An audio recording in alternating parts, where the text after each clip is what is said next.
திருவள்ளூர் மாவட்டத்தில் மட்டுமல்லாமல் வேறு சில பகுதிகளிலும் காய்ச்சல் பரவி வருகிறது.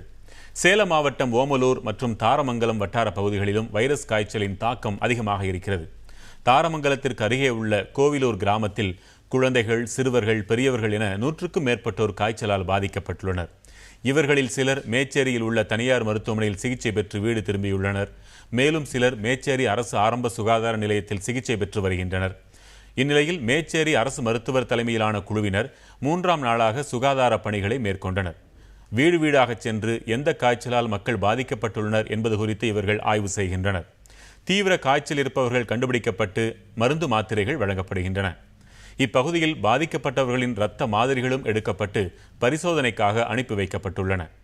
இன்று மாவட்ட திட்ட இயக்குனர் கவிதா மற்றும் மாவட்ட சுகாதார பணிகள் துணை இயக்குனர் பூங்கொடியோடு சுகாதார அலுவலர்களும் இணைந்து கிராமத்தின் சுகாதார பணிகளை கண்காணித்தனர்.